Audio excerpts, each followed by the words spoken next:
할렐루야. 서로 인사합시다. 덕분에 행복합니다.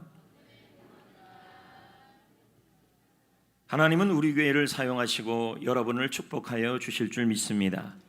성도 여러분, 오늘은 네팔 선교의 날로 예배를 드립니다.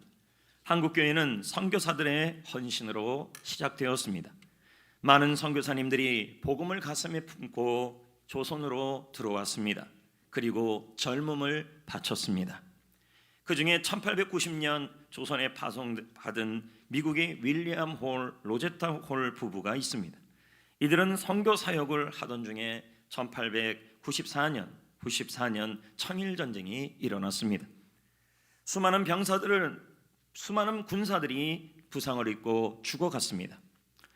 로제타 부부, 윌리엄 홀 부부는 선교사 부부는 이 군사들을 치료하다가 그만 전염병에 걸리게 되었습니다. 그들은 한국에 온 지 3년 만에 천국으로 가게 되었습니다. 두 사람 사이에 태어난 아들이 있었지요. 서우드 홀이라고 합니다. 그는 아버지 어머니의 일을 따라 평양에서 태어나 평양에서 의료 선교를 하며 평양에 기홀병원을 세우며 의료 선교를 이어갔습니다. 하지만 일제가 1940년경에 이 서우드 홀을 쫓아냈습니다. 그 후 이 서우드 홀은 그냥 있지 않고 다시 한국 땅으로 돌아와 한국의 결핵 퇴치를 위한 의료 선교를 펼칩니다. 그 유명한 크리스마스 실은 바로 이 서우드 홀이 우리 대한민국에 시작한 일이었습니다. 그리고 그들은 의료 선교를 계속 한국에서 해나가다가 인도로 가서 다시 인도에서 선교 일을 감당했습니다. 인도에서 선교 일을 감당하다 90세의 나이로 한국을 방문했을 때 그가 말을 했습니다. 얼마 되지 않은 일이죠. 나는 지금도 한국을 사랑합니다. 내가 죽거든 내가 태어나 자랐던 이 사랑하는 나라, 또 사랑하는 나의 아버지 어머니, 나의 누이 동생이 잠들어 있는 이 한국 땅에 저를 묻어주시기를 부탁드립니다. 그는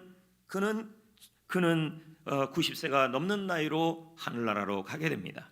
그 후 그의 가족 전체가 양화진의 외국인 선교사 묘지에 잠들어 있습니다.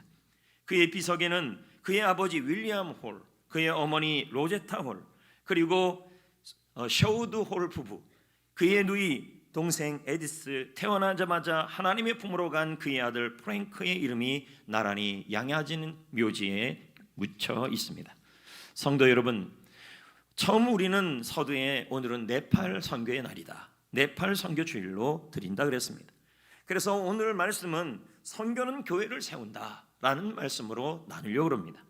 오늘 말씀의 배경은 소돔과 고모라가 무너지기 전 아브라함의 조카 롯이 중심이 됩니다. 오늘 말씀을 보면 우리가 왜 선교를 해야 하고 우리가 왜 복음을 붙들어야 하는지를 설명해 주고 있습니다. 그러면 창세기 18장 20절 말씀을 다 같이 읽어보겠습니다. 읽어봅니다. 여호와께서 또 이르시되 소돔과 고모라에 대한 부르짖음이 크고 그 죄악이 심히 무거우니. 여기 보면 소돔과 고모라는 죄악이 넘치는 도시였다. 그리고 오늘 우리가 13장에 읽은 것처럼 아브라함의 조카 롯이 여기 들어갔습니다. 이 땅에 들어갔습니다. 너무 좋아 보였기 때문에 들어갔습니다. 그런데 하나님의 결론이 뭐였습니까? 이 도시는 심히 죄악이 무거운 도시였다. 당시 소돔에는 아브라함의 조카 롯이 살고 있었습니다. 하나님의 천사들이 사람의 모습으로 롯을 찾아옵니다. 그런데 그 도시의 남자들이 롯에게 이 사람들을 내어달라 그럽니다. 왜 내어달라 그러냐 봤더니 창세기 19장 5절에 그 이유가 나옵니다. 이 지역이 얼마나 죄악이 심히 무서운 죄를 짓고 있는지를 설명하는 구절이 19장 5절입니다. 읽어볼까요? 시작. 롯을 부르고 그에게 이르되 오늘 밤 내게 온 사람들이 어디 있느냐 이끌어내라, 우리가 그들을 상관하리라. 이렇게 나오고 있습니다. 상관하다, 히브리어로 야다입니다. 뜻은 뭐냐면 성적 관계를 맺다. 이 말은 남성이 남성을 끄집어내서 성적 관계를 맺겠다, 동성애를 하겠다, 이 뜻이 되는 것입니다. 하나님은 지금 이 소돔과 고모라의 심판을 설명하면서 이 도시의 큰 죄를 뭐로 보고 있냐면 비근한 예로 동성애를 얘기하고 있는 것입니다. 소돔과 고모라는 동성애가 만연한 도시였습니다. 여러분, 하나님의 심판이 가까울 때 보면 제일 심각하게 드러나는 성경적 증거가 뭐냐면 동성연애입니다. 여러분, 영어에 보면 소돔이라는 단어가 있고 소도마이트라는 단어가 있습니다. 이 단어가 다 소돔에서 나온 단어들입니다. 그 뜻이 뭐냐? 소돔이는 동성애를 의미하고 소도마이트는 동성애자를 의미하는 것이죠. 여러분, 하나님은 동성애의 이 자체를 너무도 극악한 죄로 보고 있는 것입니다. 레위기 20장 13절 말씀을 다 같이 읽어보겠습니다. 읽어봅니다. 누구든지 여인과 동침하든 남자와 동침하면 둘 다 가증한 일을 행함인즉 반드시 죽일지라. 자기의 피가 자기에게로 돌아간다. 여러분, 물론 우리는 동성애자를 긍휼히 여겨야 합니다. 왜냐하면 이들도 복음의 대상이기 때문입니다. 하지만 그 죄는 하나님이 싫어한다는 것입니다. 주로 동성연애자들에게 발생하는 에이즈가 죽을 병이라는 것이 우연이 아니라는 것입니다. 당시 소돔과 고모라의 상태가 얼마나 심각했는지 롯이 안 된다, 이 세 사람을 너희들에게 동성애로 넘겨줄 수 없다 그러자 어떡합니까? 그들이 문을 부시고 그리고 롯을 불러다가 롯을 폭력까지 행사했습니다. 이것은 동성애 쾌락에 만연되어 있는 곳이 바로 이 소돔과 고모라였다는 것입니다. 결국 하나님은 이 도시를 멸망시키기로, 심판하기로 결정을 하는 것입니다. 지금 우리나라의 상황도 참으로 걱정이 됩니다. 나라가 인권이라는 이름으로 동성애를 옹호하고 아이들에게 동성애를 가르치는 현실이 되어가고 있습니다. 여러분, 건강가정법, 이 법이 통과되면 이제 동성들이 결혼할 수 있는 그러한 인권이 보장이 되며, 또 여러분, 포괄적 차별금지법이 또 통과가 완전히 돼버리면 이제 제가 동성애 관련된 설교를 하면 저는 법적으로 걸려서 벌금을 물거나 감옥에 가야 될 그러한 시대가 멀지 않았습니다. 우리 다음 세대 아이들에게 동성애에 대하여 이제는 학교에서 공공연하게 인권이라는 이름으로 가르쳐야 될 때가 멀지 않았다는 것입니다. 이것이 마치 소돔과 고모라의 마지막 때와 유사하지 않다는 말을 할 수가 없습니다. 정말 여러분, 기도 많이 해야 되는 시대입니다. 할렐루야. 다음 세대를 위하여, 이 교회를 위하여, 한국교회를 위하여 동성애가 죄라고 말을 할 수 없는 그러한 시대가 이제 멀지 않았습니다. 이런 시대 앞에 인권이라는 이름으로, 인권을 지켜줘야 된다는 이름으로 우리는 그 말을 하지 못하는 시대가 되어가고 있다는 것입니다. 하지만 하나님은 롯의 가족을 멸망해서 건져내려고 했습니다. 그런데 여러분, 사이들이 이 말을, 롯의 말을 농담으로 여깁니다. 지금도 여러분, 사람들은 죄의 결과가 사망이고 그리고 지옥이라는 말을 우습게 여기는 것입니다. 진지하게 받아들이지 않습니다. 결국 사이들은 소돔성과 함께 멸망을 하고 말았습니다. 성도 여러분, 우리는 지금 크리스찬으로 살아갑니다. 그리고 천국이 있음도 믿습니다. 하지만 아직 세상의 끝이 멀었다고 생각하고 싶어합니다. 내 죽음이 멀리 있다고 믿고 싶어합니다. 그러나 분명한 것이 있습니다. 하나님은 처음이요 나중이시고, 하나님은 창조하셨으면 종말도 주시고 심판도 있다라는 것입니다. 반드시 세상 종말이 멀지 않습니다. 지난 수요일 날 그런 얘기 하지 않았습니까? 그 교수님이요. 우리 사람들이, 진화론자들이 지구의 역사가 46억 년이나 되니까 모든 사람들이 생각하기로 오랫동안 지구의 종말이 오지 않았으니 앞으로도 계속해서 지구의 종말은 멀리 있다라고 얘기한다는 것입니다. 그러나 그렇지 않다고 그러지 않습니까? 창조론과 수많은 과학적 증거가 지구는, 이 역사는 젊다, 6,000년이다. 그러므로 지구의 역사는 젊기 때문에 우리는 늘 지구가 젊기 때문에 우리의 세상의 끝도 젊기 때문에 끝나는 것이 아니라, 지구는 젊은 나이의 지구이지만 지구를 관리를 잘못했기 때문에 지구가 노쇠화져 가고 있다. 마태복음 24장 36절 37절에 말씀합니다. 읽어볼까요? 시작. 그날과 그때는 아무도 모르나니 하늘의 전사들도 아들도 모르고 오직 아버지만 아시느니라. 노아의 때와 같이 인자의 임함도 그러하리라. 아무도 모르게 도적같이 그렇게 임한다라는 것입니다. 주님의 심판이. 여러분, 천사들은 롯에게 심판이 임박했다 전합니다. 그런데 하지만 롯은 복음을 전하지 않습니다. 홍문수 목사님이 이 부분을 말하면서 이렇게 말하는 것입니다. 롯이 미리 복음을 전했다면, 롯이 미리 이 소돔성에 가서 복음을 전했다면 소돔성이 그렇게까지 타락하지 않았을 것이다. 소돔성이 죄악에 의하여 심판받기 전에 기본 신앙이라도 가진 롯이 미리 전도하지 않아서 망한 것이다. 여러분, 당시 롯은 소돔성에서 영향력이 있는 사람이었습니다. 그것을 알 수 있는 구절이 있습니다. 창세기 19장 1절입니다. 읽어볼까요? 시작. 저녁 때에 두 천사가 소돔에 이르니 마침 롯이 소돔 성문에 앉아 있었다. 이렇게 나오고 있습니다. 당시 성문 앞에서 중요한 회의가 열렸어요. 법정도 열렸어요. 롯이 성문 앞에 앉아 있었다라는 것은 그가 영향력 있는 사람이었다는 거예요. 소돔에서요. 성경학자들은 롯이 행정적 책임자였거나 소돔성의 재판장이었을 것이라고 추측을 하고 있습니다. 하지만 롯은 기본 믿음을 가지고 있었던 롯은 소돔에서 얼마든지 거룩한 영향력을 미칠 수 있는 위치에 있었습니다. 그는 그러나 소돔이 망할 때 자신과 두 딸만 구원을 받게 되었습니다. 참으로 부끄러운 구원이었습니다. 아내도 잃고 사위도 잃어버린 것입니다. 그렇게 소중히 여기던 집과 재물을 하나도 가지고 나오지 못했습니다. 여러분, 롯이 소돔 아브라함과 헤어질 때 그가 소돔 땅을 선택했어요. 이유는 뭐예요? 오늘 13장 말씀에 보면 이유는 뭐예요? 그 땅이 보기 좋았고 여호와의 동산 같았고 너무 문명이 발달한 지역이었기 때문에 그 땅을 선택했고 거기서 집을 갖고 재물을 누렸던 것이었습니다. 하지만 보십시오. 소돔성이 무너질 때, 하나님의 심판이 임할 때, 불과 유황과 불심판으로 임할 때 그가 그렇게 붙잡고 싶었던 집과 재물은 하나도 남김없이 사라져갔다는 것입니다. 역사학자들은 소돔의 위치를 사해 남쪽, 북은 수심 1.8m 수심 아래 정도라고 보고 있습니다. 안타깝게도 롯은 소돔성에서 두 딸 외에는 단 한 사람도 복음을 전하지 못했습니다. 롯은 소돔과 고모라가 불로 심판되는 모습을 성경에서 보았다고 합니다. 멀리서 산에서 소돔성이 무너져가고 연기가 올라가는 모습을 롯이 보았다는 것입니다. 그 모습을 보았던 롯의 심정이 어땠을까요?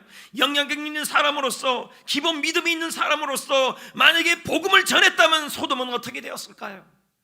전도지를 나누고, 지금 말로 말하면 전도지를 나누고 최소한 복음을 전하고 나누고 알려주는 일이라도 했었다면 사이들만큼이라도 구원을 받았을 것이고 딸들의 삶도 바뀌었을 것입니다. 성도 여러분, 우리에겐 바울의 심정이 필요합니다. 동족이 복음을 받아들이지 않는다면 자신이 그리스도께 끊어져도 좋다, 그런 각오가 있었던 사람이 바울이었습니다. 여러분, 우리는 혹시 죄송한 질문이지만 롯처럼 살고 있지는 않습니까?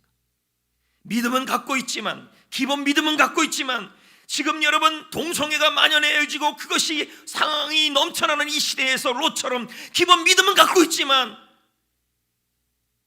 복음의 복자를 꺼내지 못하고 복음을 전하지 못하는 그러한 현실에 처해 있지 않습니까?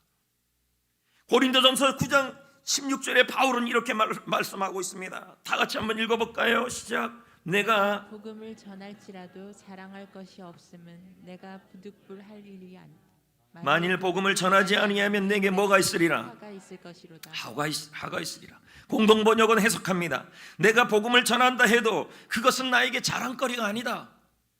당연한 일이다. 마땅히 해야 될 일이기 때문이다. 성도로서, 그리스도인으로서, 구원받은 백성으로서, 기본 믿음이 있는 사람으로서 마땅히 해야 될 일은 복음 전하는 일이다. 만일 내가 복음을 전하지 않는다면 나에게 화가 미칠 것이다. 왜 바울은 이런 말을 했을까요? 여러분, 복음만이 능력이고, 복음만이 소망이고, 복음만이 희망이고, 복음만이 살 길이기 때문인 것입니다. 로마서 1장 16절에 뭐라 그럽니까? 내가 복음을 부끄러워하지 아니한다. 이 복음은 모든 믿는 자에게 구원을 주시는 하나님의 능력이라.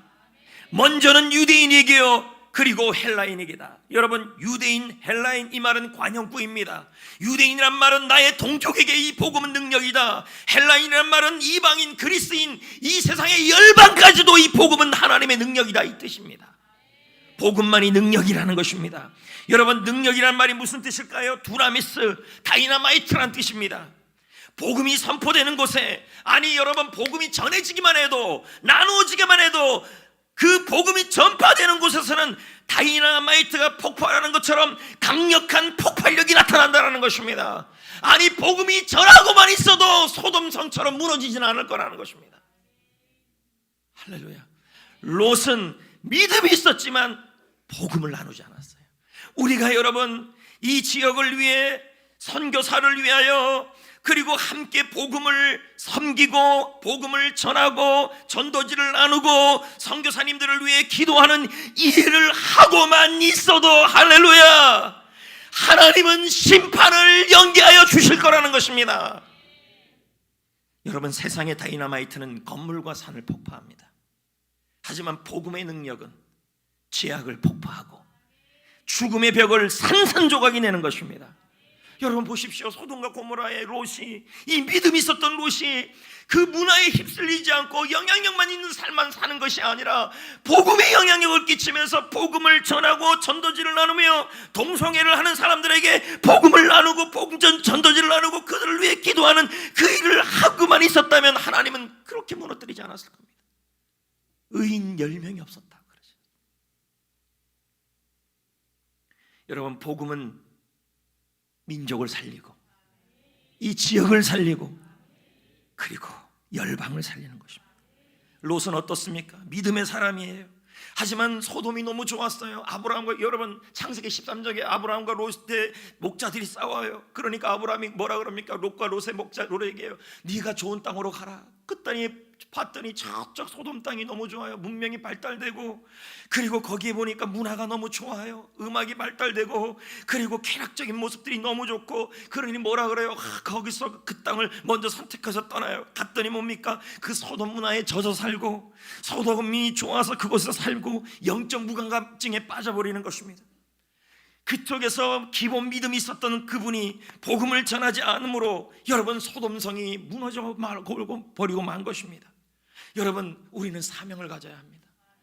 복음의 전도지를 나누고 누군가에게 예수 그리스도의 복음을 위해 섬기며 그리고 그들을 위해 기도하는 그 일을 하고 있다면 하나님은 살아계신 하나님은, 지금도 살아서 일하신 하나님은 우리 대한민국을 향하여, 열방을 향하여 심판을 연기해 주실 수도 있습니다. 할렐루야. 한 사람이 복음을 전하지 않으므로 하나님의 심판이 임한 거예요. 반면에 여러분, 한 사람이 복음을 위해 기도하고 복음을 전하고 복음을 나누고 복음을 위해 섬기고 그랬을 때 여러분, 민족이 살아나는 예도 많아요. 사도행전 말씀해 보십시오. 사도행전 8장에 빌립 집사님이 여러분 사마리아에서 복음을 전하다가 그 다음 어디로 가요? 그래서 여러분, 사마리아 지역에 가면 지금도 여러분 거기에는 교회가 세워져 있지 않습니까? 빌립 집사님 덕분이에요. 그런데 여러분, 지나가다가 이디오피아 내시가 지나가는 모습을 본 것입니다. 성령의 감동을 받고 그에게 가서 복음을 나누고 복음을 전했습니다. 이 복음이 여러분, 한 나라의 복음의 씨앗이 되었습니다. 아프리카에서 가장 기독교인이 많은 나라가 어디냐? 지금도 에티오피아입니다. 그 한 사람 빌립 집사님의 복음의 시작 때문이었습니다. 여러분, 복음은 우리의 소망입니다. 복음은 민족과 열방의 소망인 것입니다. 그러므로 우리는 이제 어떻게 해야 될까요? 사도행전 1장 8절, 그 유명한 구절 아닙니까? 다 같이 한번 읽어보겠습니다. 오직 성령이 너희에게 임하시면 너희가 권능을 받고 예루살렘과 온 유대와 사마리아와 땅끝까지 이르러 내 증인이 되리라. 아멘. 예루살렘 앤드 온 유대 앤드 사마리아 앤드 땅끝 모두 동격인 것입니다. 이 말은 예루살렘만 전도하고 그런 다음에 다 복음만 된 다음에 땅끝까지 가라는 것이 아니라 예루살렘과 유다와 사마리아와 땅끝까지 동시적으로 복음을 나누고 복음을 위해 기도하고 복음을 전하고 있어야 하는 것입니다. 너희는 그리스도인입니다. 구원받은 하나님의 백성들인 것입니다. 여러분, 이 민족을 위하여, 열방을 위하여 여러분이 복음을 나누고 복음을 위해 기도하고 선교사를 위해 기도하고 영혼을 위해 기도하고 나누고 있으면 하나님께서 여러분의 기도원을 보시고 하나님께서 심판 가운데 그 지역을 하나님의 긍휼을 부어주시는 것입니다. 우리에게 그 소망이 있습니다. 그러므로 구원받은 모든 사람들은 다 복음 전도자입니다. 할 것 없이. 여러분, 먼저 우리는 예루살렘과 유다의 복음을 전해야 합니다. 그것이 바로 대한민국과 이 지역을 말하는 거죠. 디모데후서 4장 1절 2절을 읽어볼까요? 다 같이 한번 읽어볼까요? 시작. 하나님 앞과 살아있는 자와 죽은 자를 심판하실 그리스도 예수 앞에서 그가 나타나실 것과 그의 나라를 두고 엄히 명령한다는 거예요. 하나님이 아주 강조하면서 강력하게 아주 긴급하게 엄히 명령하는 말씀이 2절이라는 거예요. 그게 뭐냐? 2절을 보세요. 너는 말씀을 전파하라. 때를 얻든지 못 얻든지 늘 항상 힘쓰라. 범사의 오래 참음과 가르침으로 경책하며 경계하며 권하라.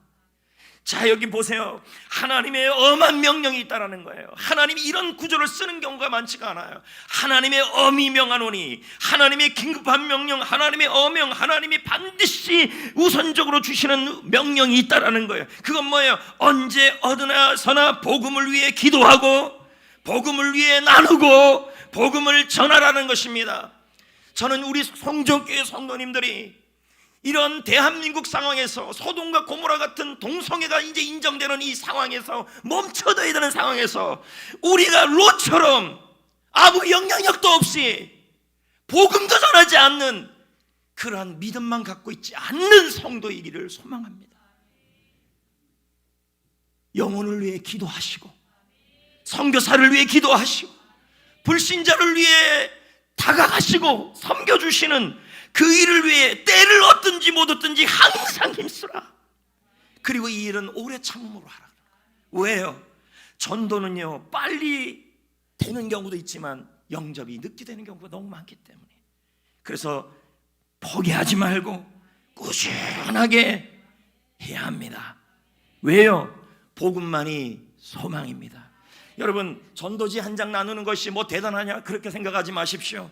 하나님의 역사는 모르는 것입니다. 나누고 전하고 나누고 전하고 섬기고. 할렐루야.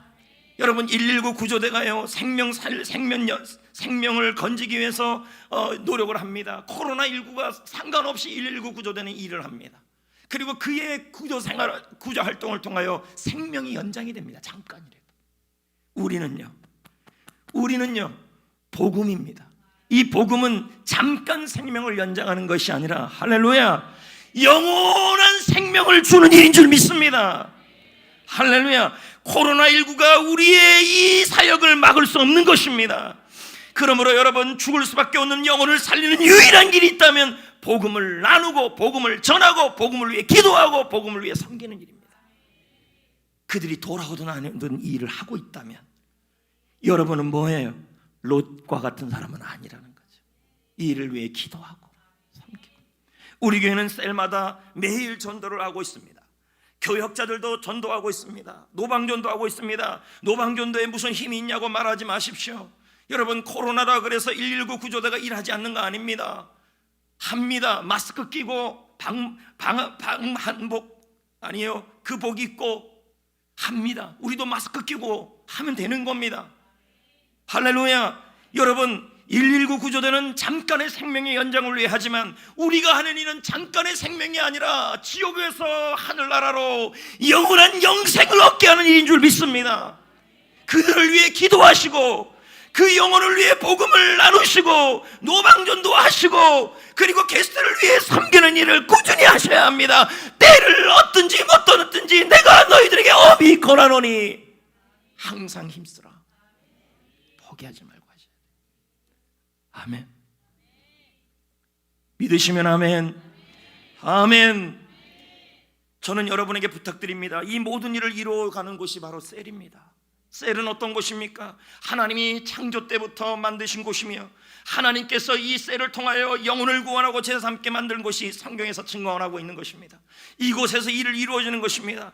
정말 여러분에게 부탁드립니다. 셀에 동역하시고 참석하시고 셀의 모임에 동역하시고 참석하셔서 하나님의 귀한 일에 참석하셔야 합니다.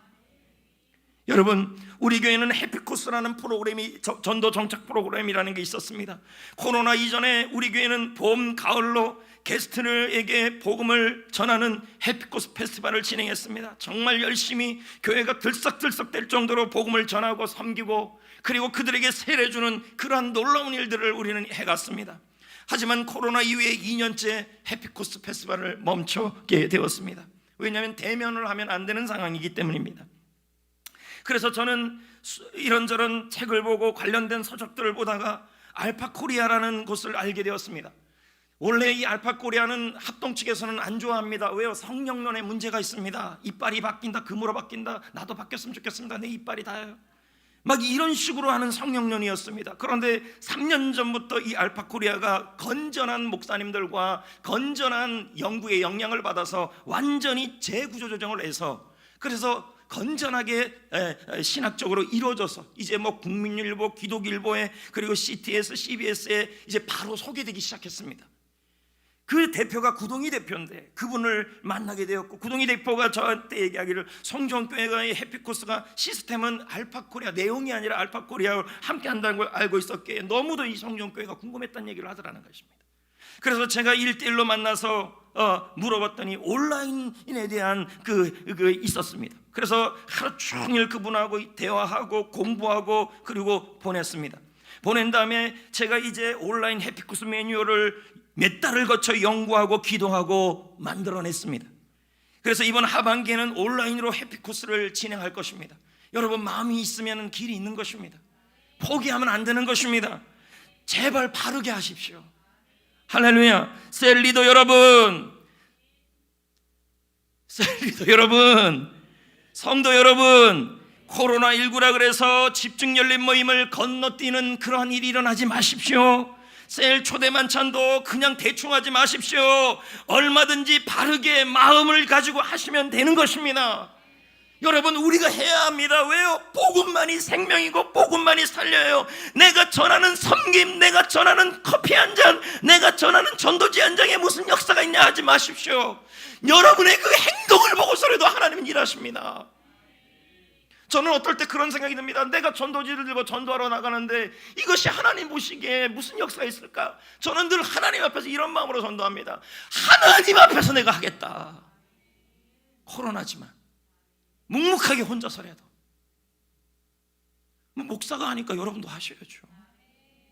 그러기 위해서 먼저 VIP 작정을 다음 주부터 셀별로 진행합니다. 여러분 동참해 주시고 동력해 주시고 함께 하시고, 특히 리더 여러분, 복음만이 생명입니다.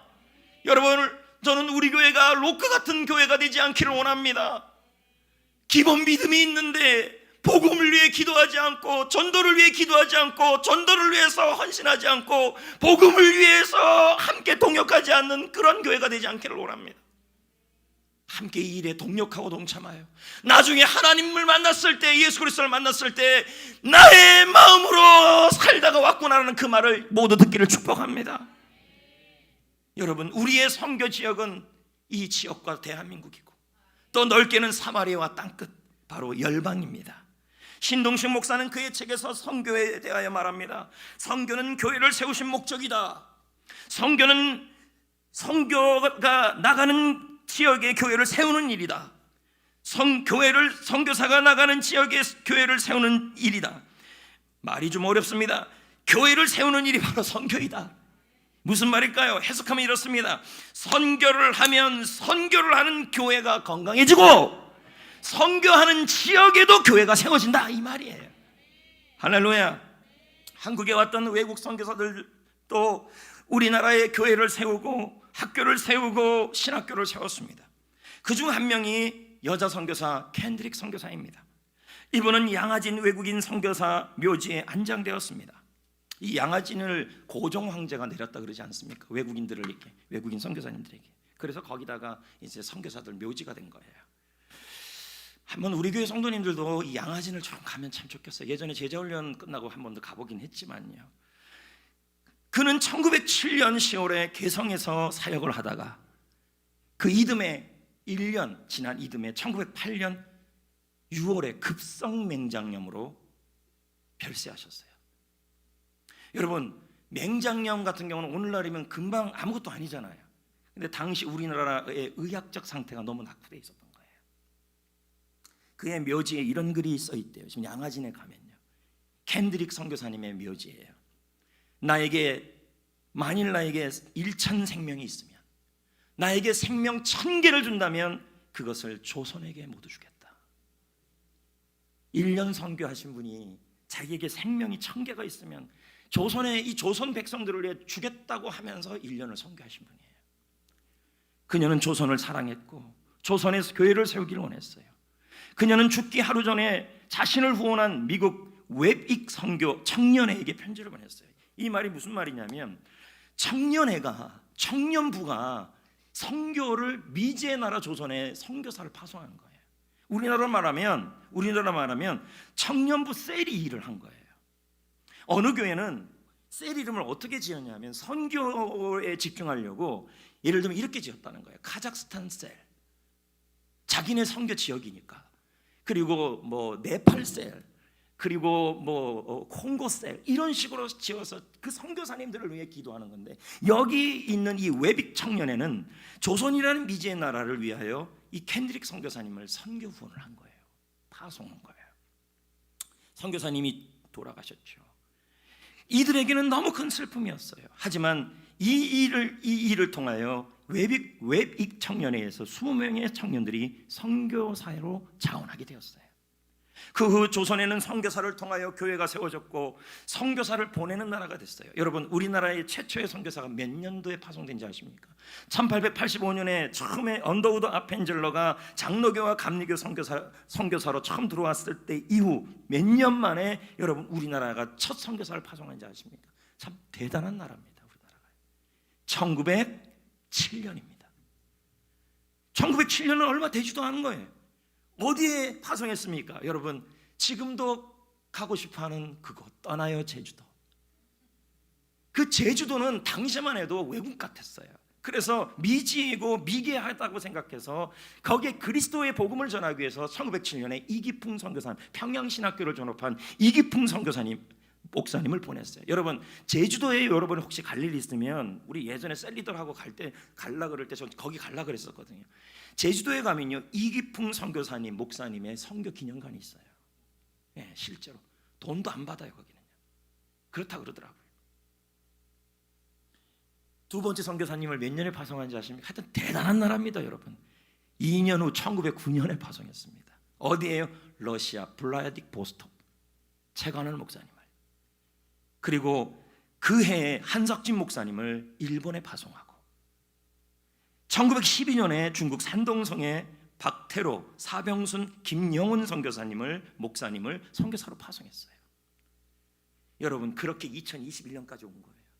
지금 대한민국의 선교사님이 4,832명, 선교 강국이 되어버렸습니다.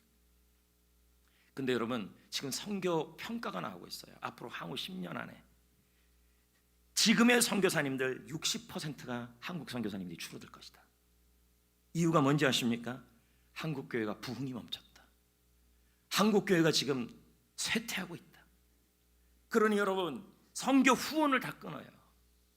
당장 여러분, 제가 극동방송에 관련된 그쪽하고 얘기 들어보니까요, 큰 교회들이요, 극동방송에서 선교 후원하는데 전부 끊어버린대요. 못한다는 거죠.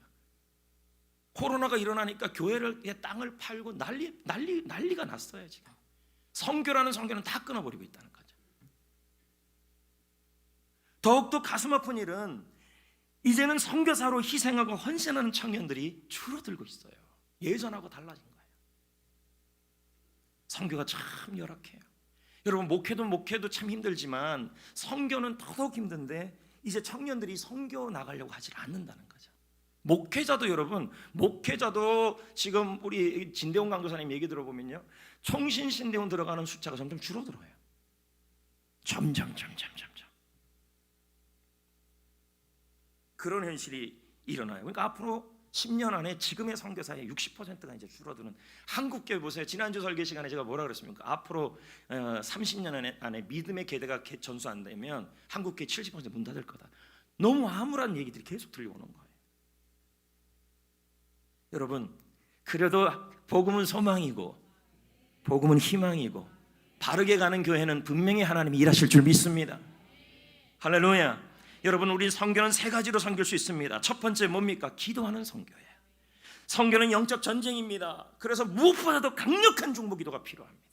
영국 선교사님들이 선교 초기 때 이런 일이 있었대요. 아프리카에서 선교하는데 부부가 갑자기 코끼리 떼가 막 몰려와가지고 선교사님 부부의 텐트에 그 베이스 캠프에 몰려오는 거예요. 이대로 되면 모두 다 죽어야 될 상황이에요. 그때 갑자기 무슨 식기세척기예요. 식기를 들고 막 이렇게 치면 되겠다라는 그런 생각이 든 거예요. 그래서 막 쳤어요. 쳤더니 어떻게 되냐면 코끼리가 이렇게 떼들이 이렇게 오는데 이렇게 살짝 비껴간 거예요. 너무 신기하게 살아난 거죠. 그리고 영국으로 돌아와서 선교 보고를 하는데 기도팀 임원들이, 중보기도팀 임원들이 그때가 언제인지를 물은 거예요. 근데 놀라지 마세요. 언제였냐면 기도팀들이 바로 그 시간에 선교사님 가정을 위해 기도했을 때였어요. 이게 기도의 힘이에요. 지금 우리 교회가 셀마다 해당 선교단체가 있고 개척교회들이 있어요. 그러면 여러분이 셀에서 그 기도를 하고 중보기도팀들이 선교단체와 위해서 그 기도하는 그 시간들이 이렇게 중요해요. 여러분, 로처럼 영향력이 있고 믿음이 있음에도 불구하고 내가 우리 교회에서 섬기는 선교 단체와 선교사와 개척교회를 위해서 기도만이라도 하고 있다면 여러분, 이건 선교에 위해서 동참하는 겁니다. 참여하셔야 합니다. 할렐루야. 두 번째는 여러분, 보내는 선교사입니다. 이제 우리 교회도 다시 파송 선교사를 보낼 준비를 해야 하고, 그래서 아까 말한 청년의 웹 청년회처럼 청년의 교구가 하나 딱 맡아서 선교사를 보내는 일도 일어나야 합니다. 할렐루야. 세 번째는 여러분, 물질로 선교하는 것입니다. 지금도 선교사님들은 한국에 들어오면 있을 곳이 없습니다. 제가 이번에 이 선교 관련 책들을 보면서요, 빛과 소망의 교회를 읽었습니다. 이 교회는 선교사님들은요, 들어오면 집이 없어요. 있을 데가 없어요. 그러니까 이 교회는 빌라를 여러 채를 구입을 해가지고 선교사님들을 위한 게스트하우스로 쓰는 거예요. 그래서 선교사님들이 있고 싶을 때까지 있고, 그리고 교회는 빌라를 구입하고 성도들은 그곳에 들어갈 생수, 냉장고, 가스레인지 그것들을 다 서로 헌물해서 채웠어요. 그리고 선교사님들은 와서 거기서 편하게 쉬는 거죠. 제 소망이 있다면 여러 채가 아니라 한 채라도 있었으면 좋겠어요. 그래서 선교사님들이 와서 편안하게 있다가 있을 곳이 없으면 왔다가 쉬었다가 하는 그러한 일들도 우리가 마련해야 할 줄 믿습니다. 총신 동기 중에 한 분이 선교사 사명을 감당했습니다. 그런데 2주 전에 여러분, 심장 발작으로 사망하고 말았습니다. 선교가 얼마나 힘들고 얼마나 어려운지를 보여주는 일입니다. 여러분, 정말 기도 많이 해주셔야 합니다. 여러분이 롯처럼 소돔과 고모라 속에 문화에 젖어 있고 영적 무감각 속에 있지 마시고, 코로나19 속에서도 119 구조대가 최선을 다해서 구조하는 활동을 하는 것처럼 우리는 영원한 생명을 주기 위해서 멈추지 말고 이 영혼들을 위해 기도하고, 할렐루야, 열방을 위해 기도하고, 여기에 기록된 선교사님들을 위해 기도하고, 이분들을 위해서 물질로라도 후원하고, 할렐루야, 이런 일을 하고 있어야 할 줄 믿습니다. 그럴 때 여러분, 복음은 능력이 되고 복음은 소망이 될 줄 믿습니다. 오늘은 네팔 선교의 날입니다. 매년 4월 8일을 기억하여 네팔 선교의 날로 드리기로 결정했죠. 그래서 여러분, 네팔 4월 8일을 원래 해야 돼요. 근데 지금 우리 교회는 조금 늦춰서 하고 있는 것이죠. 특히 올해는 한국교회가 네팔 선교를 한 지 40주년이 되는 해입니다. 네팔은 지금 현재 1905년 7년의 한국 상황과 유사합니다. 지금 한국 선교사들이 네팔에 300명 정도가 들어가 있습니다. 참 감사한 건요, 여러분, 최근에 네팔 교회의 성장이 빠르다는 거예요. 우리나라는 지금 침체하고 있는데 빠르다는 거예요. 1980년대 네팔 선교는 교회 개척, 신학교육, 의료선교, 성경 번역 등의 일을 했습니다. 1990년대 이후에 지금까지는 학교 교육, 목회자들 재교육, 신학생들 재교육, 비즈니스 선교, 문서 사역 등을 해오고 있습니다. 이 일을 위해 네팔 선교 연구원이 만들어졌습니다. 저는 이곳에서 이사장이 되어 있습니다.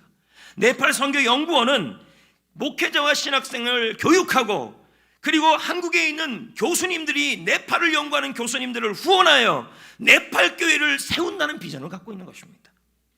네팔 관련 유일한 기독교 학술지를 지금 이 네팔 선교연구원에서 발간하고 있습니다. 네팔어로요. 최근에 작년인가 재작년에 구약개론책을 네팔어로 번역하여 네팔 신학대학에 헌물했습니다. 이 일을 우리 교회가 했습니다. 네팔 신학자, 목회자 대상으로 영문도서, 네팔 선교 초기 4명의 한인 선교사들이 있는데 그분들의 이야기를 또 발간하고, 네팔 교회 인물사, 네팔 초기 교회 역사책도 네팔 선교연구원에서 발간하려고 합니다. 그리고 우리 교회는 이 일에 중요한 일을 할 것이고, 또 네팔에서 사역하다가 한국에 와 계신 선교사님 부부들이 있습니다. 그분들을 또 위로하려고도 합니다. 이 일을 위해 우리 교회는 이번 주 다음 주에 네팔 선교 예물을 준비하고 기도하고 드리려고 합니다. 여러분들이 기도하시면서 이 귀한 일에 기도하시면서 함께 해주시기를 부탁드립니다. 신동신 목사는 말합니다. 선교사를 위한 재정 지원은 선교의 핏줄이다. 여러분 우리 교회에서 드리는 방송 선교 예물들이 그래서 중요한 거예요. 왜냐하면 끊어요. 자꾸 여기 끊자 저기 끊자. 근데 지금 우리는 끊지 않고 잘 유지해 가고 있는 거예요. 방송 선교는 중국과 유럽과 북한까지 방송이 들어갑니다. 코로나 시대에 참 중요한 선교 도구입니다. 그래서 우리 교회는 셀마다 해당 선교단체가 있고, 선교단체를 위해 기도로 책임지고 있고, 그리고 셀에서 드리는 그 예물은 모두 다 여러분 이렇게 선교를 위해 모두 사용되고 있습니다. 이제 그럼 어떻게 해야 될까요? 여러분 3가지를 하셔야 합니다. 지금부터 동참해 주셔야 합니다. 복음을 위해 기도해 주시고, 복음을 위해 참석해 주시고, 복음을 나누어 주시고, 생명이 지옥으로 떨어지고 가는데 이 영혼들을 위해 기도하고 후원해 주고, 선교사님들을 격려하고 성경교회 복음사에게 동참해 주셔야 합니다. 왜요? 빌립보 4장 15절에 바울이 이런 말을 해요. 빌립보 사람들아, 너희도 알거니와 복음의 시초에 내가 마게도냐를 떠날 때, 마게도냐는 그리스 지역이에요. 떠날 때 그 지역이에요. 주고받은 내 일에 참여한 교회가 너희 외에 아무도 없었다. 이 말은 뭘까요? 여러분 빌립보 교회는 예수 믿은 지 1년도 안 된 교회예요. 그런데 바울이 선교할 때 바로 기도로 후원하고, 할렐루야, 복음을 함께 전해주고 물질로 같이 해줬다는 거예요. 이 말은 전도와 선교의 기도와 동참과 섬김과 후원은 예수 믿은 사람, 오래 믿은 사람이 하는 것이 아니라 예수 믿자마자 지금부터 해야 될 일이라는 거예요. 할렐루야. 그리고 여러분 2번째, 지속적으로 섬겨야 합니다. 16절에 보세요. 빌립보 4장 15절 지나서 16절, 데살로니가 있을 때 너희가 나를 한두 번뿐만 아니라 2번이나 나했을 것을 보내었다. NIV 성경은 자주 반복해서 보냈다는 거예요. 이건 뭐예요? 빌립보 성도들은 바울이 선교 사역을 감당하도록 선교 후원을, 기도 후원, 물질 후원을 어떻게 해요? 로마 감옥에 갔을 때까지 성실하게 지속적으로 계속 선교를 위해 기도해주고, 복음을 위해 기도해주고, 복음에 동참하고 복음으로 후원했다는 말입니다.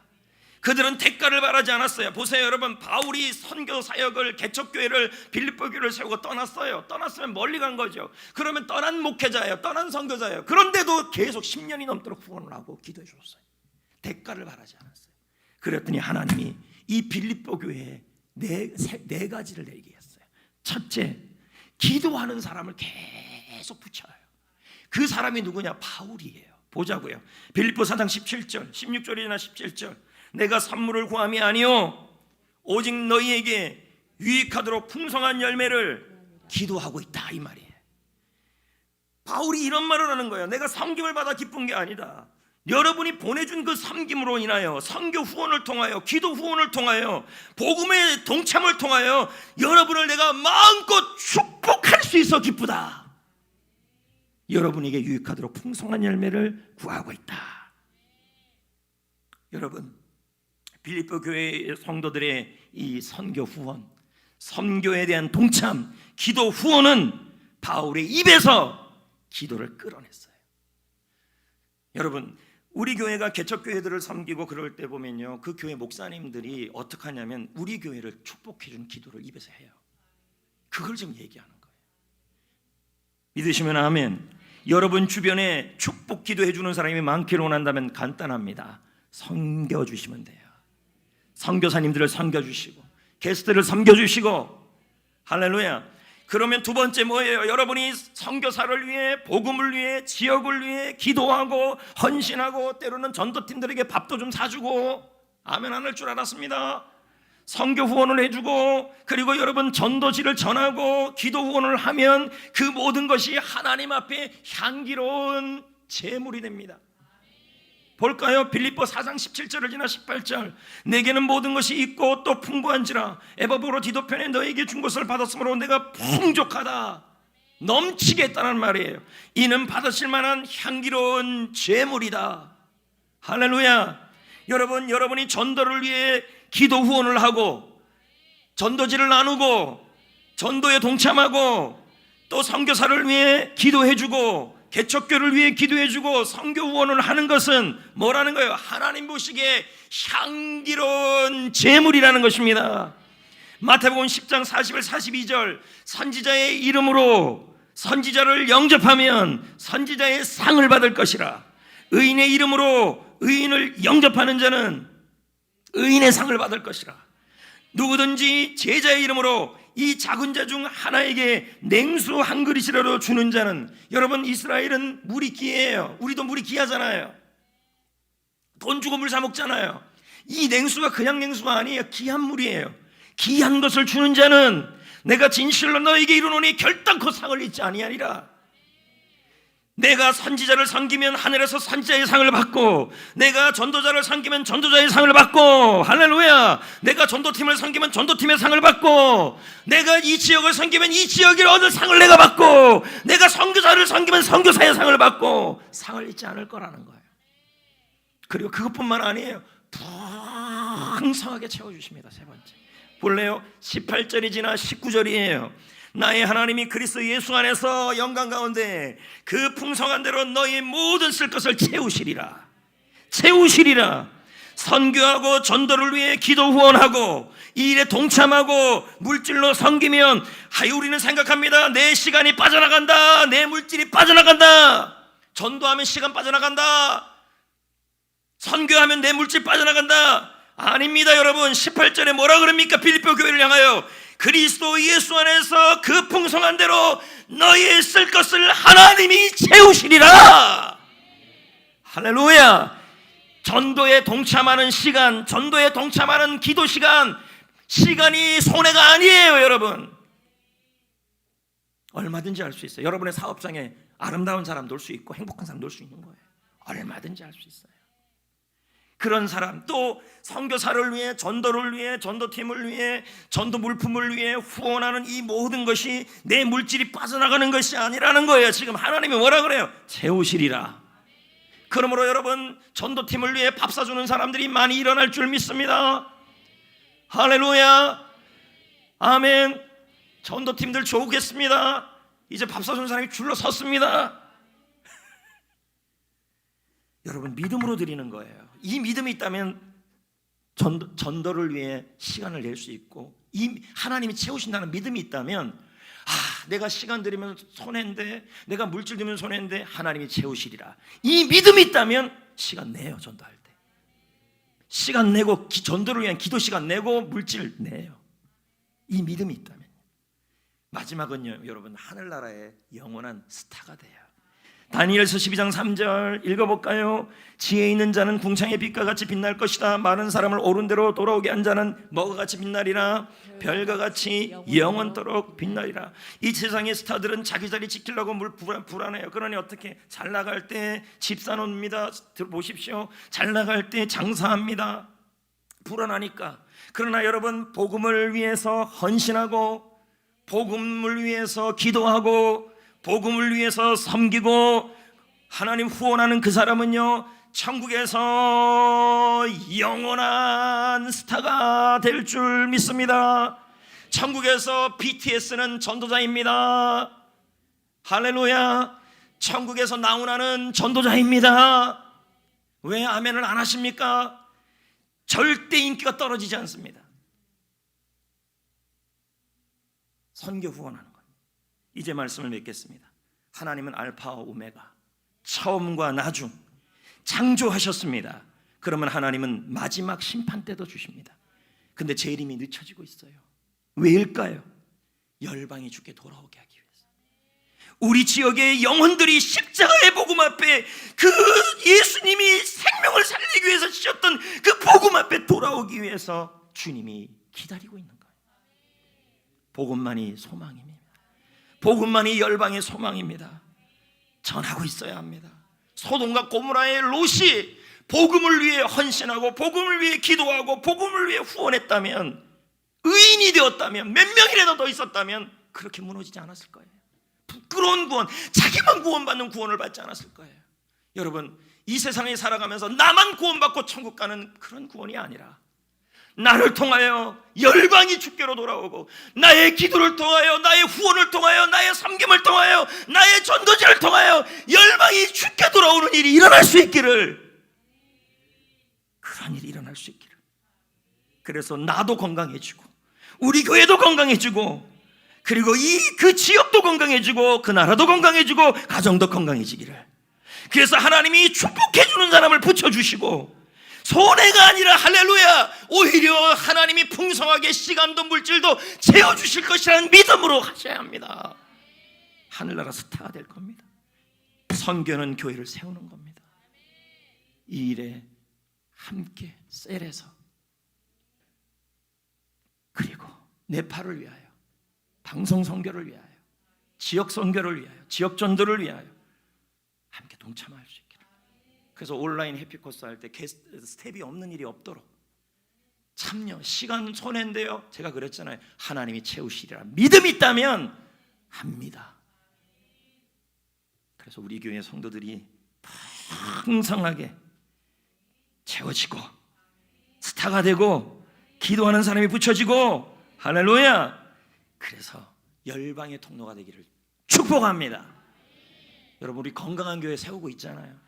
가끔 제가 우리 장로님들하고도 얘기하고 성도들하고 얘기하면 이런 말씀을 해요. 저는 목사님, 우리 교회 너무 건강한 교회에서 너무 행복해요. 장로님들이 막 그런 얘기 하시죠. 저도 그렇게 생각해요. 큰 교회가 좋은 교회는 아니잖아요. 맞습니까? 잠깐 우리 기도합시다.